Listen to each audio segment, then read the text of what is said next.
दोस्तों, आज की कहानी में एक चोर होता है। वह चोरी करने के लिहाज से एक घर में घुसता है और जब घर में घुस जाता है तो वह इधर उधर चोरी करने लायक सामान को ढूंढता है, लेकिन उसे कोई चोरी करने लायक सामान जो है मिलता ही नहीं है।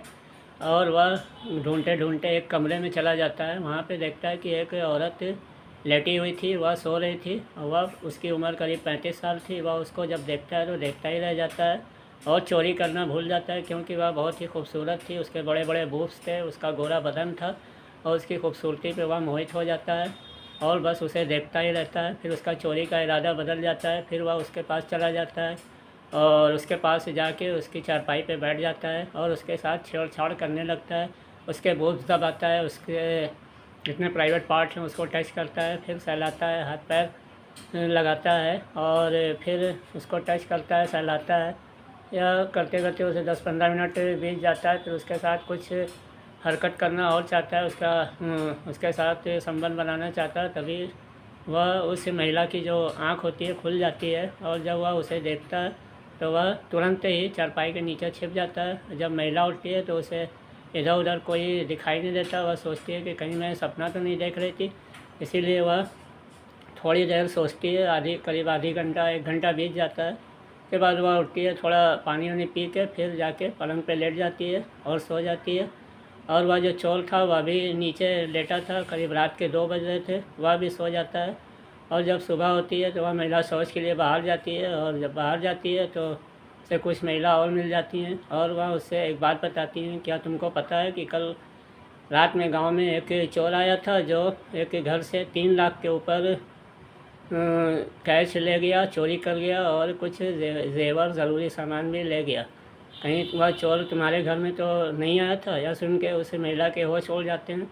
वह जल्दी से अपना नित्य क्रिया करके घर वापस आती है। जब अपने घर का दरवाज़ा खोलती है तो देख के वह चौकन्ना रह जाती है अंदर का नज़ारा। दोस्तों, आखिर उसने क्या देख लिया था जिससे वह भौचक रह गई थी, चौकन्ना हो गई थी और उसके पैरों तले ज़मीन खिसक गई थी। दोस्तों, पूरी कहानी जानने के लिए वीडियो को अंत तक आप देखिएगा और इस कहानी से आपको एक सीख भी मिलने वाली है। दोस्तों, अगर आप चैनल पर नए हैं तो सब्सक्राइब कर लीजिएगा और लाइक करना मत भूलिएगा। तो चलिए शुरू करते हैं। कहानी उत्तराखंड के एक छोटे से गांव चमोली की, जहां पे एक गांव में एक घर था। वहां पे एक विधवा औरत रहती थी।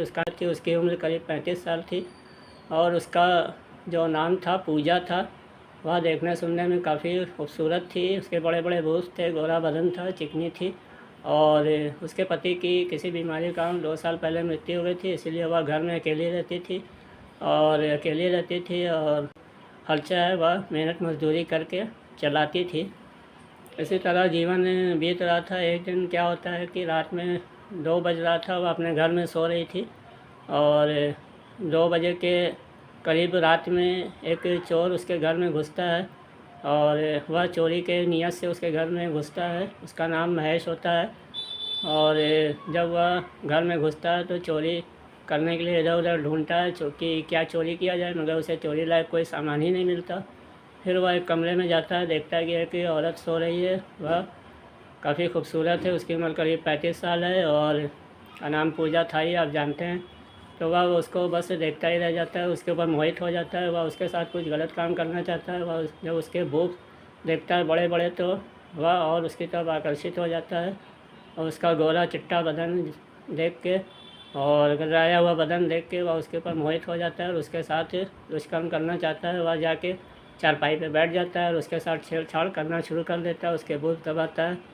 कुछ देर छेड़छाड़ करने के बाद जब उस महिला को ऐसा लगता है कि कोई उसके साथ छेड़छाड़ कर रहा है तो वह उठ जाती है। जब वह उठती है तो यह छिप जाता है नीचे।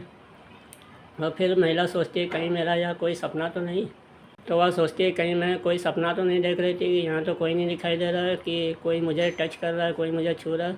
फिर वह सपना समझ के सो जाती है और वह चोर भी उसी चारपाई के नीचे सो जाता है, उसे भी नींद आ जाती है। फिर सुबह जब होती है तो महिला उठती है और शौच के लिए बाहर जाती है। वहाँ पे कुछ महिलाएं और मिल जाती हैं, उससे वही कहानी बयां करती हैं कि तुम्हें कुछ पता है पूजा कि कल इस गांव में चोरी हो गई थी, बहुत ही बड़ी चोरी हो गई थी, 3 लाख के ऊपर की चोरी हो गई थी, कुछ ज़रूरी जेवरात भी चोरी हो गए थे कहीं। और सब लोग उस चोर को ढूंढ रहे हैं, क्या कहीं वो चोर तुम्हारे घर तो नहीं आ जाए। या सुन के उसके होश उड़ जाते हैं। अब वह सोचने लगती है कि कल रात में जो मुझे कोई छू रहा था कहीं वह चोरी तो नहीं था, यह सोच के अपना वह नित्य क्रिया करने के बाद अपने घर की तरफ दौड़ती है और जब दरवाज़ा खोलती है तो देखती है कि वह चोर चौकी के नीचे सो रहा है। वह उसे झाड़ू से मारती है उठाने को, मगर वह बहुत ही गहरी नींद में सो रहा था। फिर उसके बाद वह कुछ पानी वानी लाती है, उसके ऊपर डाल देती है, जिससे वह हड़बड़ा के उठ जाता है।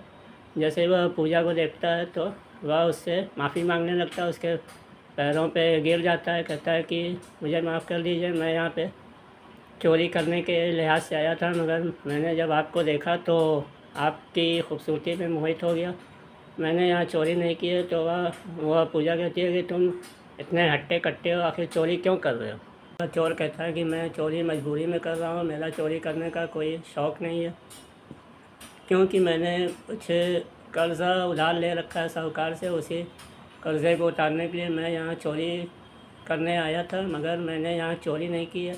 वह कहती है कि गांव के लोग कह रहे हैं कि तुमने 3 लाख से ज़्यादा की चोरी की है। तो वह उससे कहता है नहीं, यह गलत है या झूठ है, मैंने 3 लाख के ऊपर की चोरी नहीं की है, मैंने सिर्फ 10,000 की चोरी की है और कुछ जेवर और गहने चुराए हैं, अगर तुम चाहो तो इसको रख लो। वह उसे देने लगता है, मगर वह नहीं देती है। फिर वह कहती है कि तुम यहाँ से निकल जाओ, नहीं तो मेरी भी बदनामी हो जाएगी और तुम पकड़े जाओगे, तुम्हें गांव वाले छोड़ेंगे नहीं। और फिर उसे कुछ देर के बाद आवाज़ सुनाई देती है कि गांव वाले लाठी डंडा लेके उसके घर की तरफ आ रहे हैं। जब यह चोर सुनता है तो वह काफ़ी डर जाता है और उससे गिड़गिड़ा के हाथ जोड़ के रिक्वेस्ट करता है, उससे माफ़ी मांगता है, उससे प्रार्थना करता है कि मुझे छिपा लो, इनसे बचा लो। फिर वह पूजा जो है उसका दिल पिघल जाता है। फिर वह उस चोर से कहती है तुम इस कमरे में, एक कमरा रहता है, कहती है कि उसी कमरे में चले जाओ और मैं देखती हूँ कि उन लोगों से तुमको कैसे बचाना है। फिर वह लोग आते हैं और उससे पूछते हैं लाठी डंडा भाभी जी यहाँ कोई चोर आया था, मैंने हम लोग उसे चोर को ढूंढ लें और जब वो मिल जाएगा तो मैं उसे छोड़ूंगा नहीं। लेकिन वह जो पूजा होती है वह कहती है कि नहीं भैया जी, यहाँ तो कोई चोर नहीं आता, मैं यहाँ पे खुद जब से मैंने ख़बर सुनी है तो मैं यहाँ निगरानी कर रही हूँ, देख रही हूँ कि कहीं कोई चोर ना आ जाए। तो वह उनको समझा के आगे की रास्ता दिखा देती है और वह लोग मान जाते हैं और चले जाते हैं। जब वह लोग चले जाते हैं तो पूजा जो कहती है कि वह दरवाज़ा खोलती है और उस चोर से कहती है कि अब तुम निकल जाओ, यहाँ से लोग चले गए हैं। लेकिन वह चोर कहता है कि अभी तो दिन का समय है, अगर मैं निकलूँगा तो मैं पकड़ा जाऊँगा और पकड़ने के बाद वो लोग मुझे छोड़ेंगे नहीं और काफ़ी पिटाई करेंगे और मारते मारते मुझे मार डालेंगे। तो यह सुन के पूजा भी उससे कहती है कि ठीक है, अभी तुम मत जाओ और यहीं पर रहो, मैं तुम्हें छिपा देती हूँ। वह एक कमरे में उसे बंद कर देती है, फिर बाहर से ताला लगा देती है। कहती है जब रात होगी तो मैं खोल दूँगी और तुम यहाँ से निकल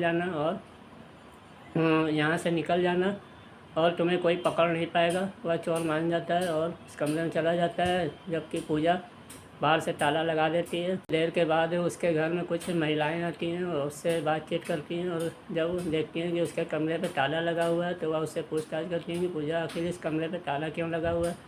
तो वह कहती है तुम्हें नहीं मालूम, इस गांव में चोर घुस आया है, अगर वह इस मेरे घर में आ गया तो मैं क्या करूँगी, इसलिए ज़रूरी सामान जो कीमती सामान है उसको मैंने सहेज के इस कमरे में रख दिया और बाहर से ताला लगा दिया है। यह सुन के वह महिला कहती हैं कि पूजा तुम्हारे घर में तो पहले इस कमरे में ताला नहीं लगा रहता था और तुम्हारे घर में तो कोई ऐसी चीज़ भी नहीं है जो चोर चुरा सके, कोई कीमती सामान भी नहीं है। फिर भी वह पूजा उनको समझा देती है और अपनी बातों से मनवा लेती है कि हाँ कुछ सामान है। वह औरतें मान जाती हैं, फिर चली जाती हैं और उसके बाद रात के 9 बज जाते हैं। पूजा फिर खाना वाना बनाती है और खाना बनाने के बाद सोचती है चोर भी तो भूखा होगा, तो फिर वह उसके लिए भी खाना बना लेती है। फिर जब खाना बना लेती है तो वह दरवाज़ा खोलती है और फिर कहती है लो ये खाना खा लो। एक वह खाना खा लेता है और पूजा भी खाना खा लेती है। खाना खाने के बाद कुछ देर दोनों बतियाते हैं। बातचीत करने के बाद करीब रात के 12-1 बज जाते हैं और अब पूजा उस चोर से कहती है, जिसका नाम महेश होता है, कि अब रात हो चुकी है और तुम यहाँ से आसानी से निकल सकते हो, तुम यहाँ से निकल जाओ। और वह चोर कहता है ठीक है मैं जा रहा हूँ, लेकिन है एहसान कभी नहीं भूलूँगा क्योंकि तुमने मेरी जान बचाई है। और फिर वह जो पैसा उसने चुराया था वह पूजा को देने लगता है, मगर वह लेने से इनकार करती है, कहती नहीं मैं यह नहीं ले सकती। और फिर वह चला जाता है और जब सुबह होती है तो गांव की कुछ महिलाएं उसके घर में आती हैं और कहती हैं कि पूजा जो जिस घर में चोरी हुई थी वह जो जितना भी पैसा चोरी हुआ था वह चोरी का सामान मिल गया और पैसा भी मिल गया है। पूजा बड़ा आश्चर्यचकित होती है, कहती है हो ना हो, उससे महेश ने जो भी चुराया था उसने वहाँ पे फेंक के चला गया है। इस तरह कुछ दिन का समय बीत जाता है, करीब 6 महीना बीत जाता है। अब पूजा को महेश की भी याद आने लगती है, क्योंकि उसे लगता है कि वह उसे प्यार करने लगी है। और एक दिन वह मार्केट जाती है कुछ सामान ख़रीदने के लिए। मार्केट जाती है तो वहाँ पे महेश से भी उसकी मुलाकात हो जाती है। जब वह उसे देखती है तो बहुत खुश हो जाती है और फिर वह उससे हाल चाल पूछती है, उससे बातचीत करती है और कहती है कि तुम इतने दिन क्या कर रहे थे। महेश उसको बताता है कि अब मैं चोरी वाला काम नहीं कर रहा हूँ, मैंने एक कंपनी में काम करना शुरू कर दिया है और अब मैं वहीं काम करता हूँ। और जो मेरा कर्ज़ा था साहूकार जो जिसने मुझे दिया था, कर्ज़ा भी चुका दिया। अब मैं मेहनत मजदूरी करके पैसा कमाता हूँ। पूजा सुन के बहुत खुश होती है, फिर उसका नंबर लेके घर आ जाती है। अब दोनों में फ़ोन से बातचीत होने लगती है, काफ़ी घंटों तक, कई घंटों तक बातचीत होती है। यह बातचीत कब प्यार में बदल जाती है दोनों को पता ही नहीं चलता। अब महेश डिसाइड कर लेता है कि हमें पूजा से शादी करना है और वह इस सिलसिले में उससे बात भी करता है। पूजा भी मान जाती है और कहती है ठीक है, मैं तुमसे शादी कर लूँगी। फिर वह दोनों एक मंदिर में जाते हैं, वहाँ पे शादी कर लेते हैं। और शादी करने के बाद जब महेश पूजा को अपने घर लाता है, खाना वाना खाने के बाद वह अपने रूम में ले जाता है। रात के करीब 10 बज गए थे। अब वह पूजा से कुछ बातचीत करता है। बातचीत करने के बाद आज उसकी सुहागरात थी। सुहागरात मनाने के लिए वह पूजा के साथ छेड़छाड़ करने लगता है और एक एक करके उसके सारे कपड़े उतार देता है। जब वह कपड़े उतारता है, उसका बड़ा बड़ा बोझ देखता है तो वह बहुत ही उत्तेजित हो जाता है और उसका गोरा चिट्टा बदन देख के वह अपने आप पे काबू नहीं रख पाता है और तुरंत ही अपना भी कपड़ा निवस हो जाता है और उसके साथ छेड़छाड़ करने लगता है। उसके प्राइवेट पार्ट को छूने लगता है, खूब दबाने लगता है। या करते करते उसे उत्तेजना आ जाती है और जब वह देखता है कि अब यह जो है वो संबंध बनाने के लिए तैयार हो गई है पूरी तरह से, तो वह जोरदार तरीके से उसके साथ संबंध बनाता है। और जब वह संबंध बनाता है तो उसके प्राइवेट पार्ट से घप घप की आवाज़ आ रही थी और उसकी चीखें भी निकल रही थी। पूजा की बहुत ही दर्दनाक तरीके से वो उसके साथ संबंध बना रहा था। उसकी आहें पूरे रूम में गूंज रही थी और सिसकारियाँ गूंज रही थी। दोनों करीब 2-3 घंटे तक संबंध बनाते हैं। जब थक जाते हैं तो फिर वहीं पे सो जाते हैं। अब धीरे धीरे समय बीत रहा था, वह संबंध बनाते रहते हैं। करीब 2 साल उनकी शादी को हो गया। अब उनके पास एक साल का बेटा भी है जो काफ़ी अच्छा है, वह उसकी परवरिश कर रहा है और दोनों का जीवन जो है काफ़ी अच्छा बीत रहा है, हंसी खुशी से बीत रहा है। तो दोस्तों, यह थी आज की सच्ची कहानी। दोस्तों, इस कहानी को सुनाने का मकसद मेरा किसी को दिल को ठेस पहुंचाना नहीं, ना ही किसी का दिल दुखाना है, बल्कि आपको सावधान करना है, आपको सचेत करना है कि हमारे समाज में कैसी कैसी घटनाएं हो रही हैं, हमारे समाज में कैसे कैसे लोग हैं। बस आपको सावधान रहना है और सतर्क रहना है ताकि आपके पास आसपास ऐसी कोई घटना ना हो पाए। तो दोस्तों, यह कहानी आपको कैसी लगी सब्सक्राइब कीजिए अगर आप चैनल पर नए हैं, और लाइक करिए। लाइक करने से, सब्सक्राइब करने से मेरा भी मनोबल बढ़ेगा और मैं डेली एक नया वीडियो रात में डालता रहूँगा, एक नई कहानी आपको सुनाता रहूँगा। तो मिलते हैं अगले वीडियो में, तक के लिए जय हिंद।